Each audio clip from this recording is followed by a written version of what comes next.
চলতি বছরের জুলাইয়ে সংযুক্ত আরব আমিরাতের একটি ভিডিও আলোড়ন তোলে নেট দুনিয়ায়, যেখানে দেখা যায় একটি ভিন্নধর্মী ঐতিহ্যবাহী পোশাক পরে বিমান থেকে নামছেন এক ব্যক্তি, যাকে ঘিরে রয়েছে কঠোর নিরাপত্তা ব্যবস্থা। সঙ্গে থাকা কয়েকজন নারীকে নিয়ে সেই ব্যক্তি বিমান থেকে নামছেন এবং নিরাপত্তারক্ষী ও সেখানে উপস্থিত অনেক বিদেশি কর্মকর্তারাও কুর্নিশ করছেন সেই ব্যক্তিকে। নেটিজেনদের মনে প্রশ্ন জাগে, কে এই অদ্ভুত ব্যক্তি যাকে ঘিরে এত আয়োজন?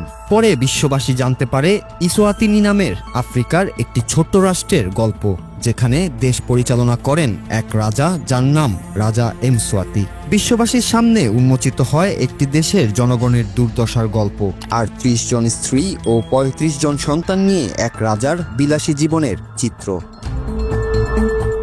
কিংডম অফ এমসওয়াতি, যা আগে সোয়াজিল্যান্ড নামে পরিচিত ছিল, এটি আফ্রিকার একটি ছোট দেশ যা আফ্রিকার দক্ষিণে অবস্থিত। দক্ষিণ আফ্রিকা ও মোজাম্বিকের পাশে অবস্থিত ছোট এই দেশটির জনসংখ্যা ৩০ লাখ।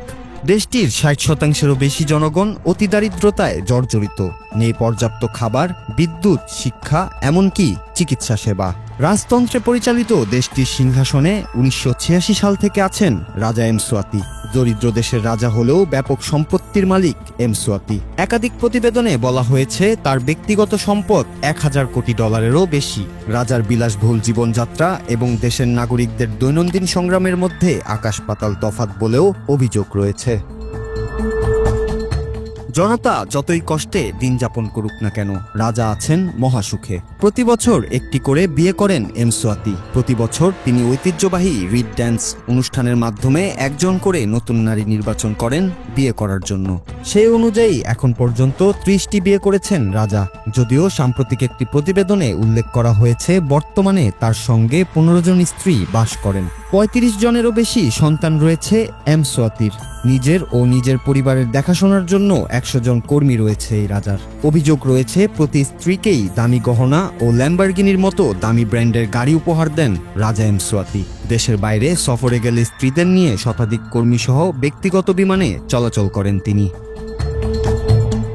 বিশ্বব্যাংক জানিয়েছে ইসওয়াতিনিতে ২০২১ সালে বেকারত্ব ২৩% থেকে বেড়ে ৩৩.৩% দাঁড়িয়েছে। দেশের জাতীয় সম্পদ রাজপরিবারের কুক্ষিগত বলে জনগণের ৬০%ই দরিদ্র সীমার নিচে বাস করেন বলে জানা গেছে। দেশটির চিকিৎসা ব্যবস্থা এতটাই অপ্রতুল, প্রতিনিয়তই নানা রোগে মারা যায় মানুষ। দেশটিতে প্রকট আকার ধারণ করেছে এইচআইভি। ইসওয়াতিনিতে ২ লাখের বেশি মানুষই এইডসে আক্রান্ত, যা দেশটিকে বিশ্বের সর্বোচ্চ এইডস আক্রান্ত দেশে পরিণত করেছে। তবে এইসবে কোনো ভ্রুক্ষেপ নেই রাজার মধ্যে। তার আবুধাবি সফরের ভিডিওটি প্রকাশ্যে আসার পরে সমালোচনার বন্যা বয়ে গিয়েছে সামাজিক মাধ্যম জুড়ে। দেশের নাগরিকদের দুর্দশার মধ্যেও রাজার বিলাসী ও জাঁকজমকপূর্ণ জীবন নিয়ে কটাক্ষ ধেয়ে এসেছে রাজা ও তার পরিবারের দিকে। Noor Raju, Bangla TV news desk.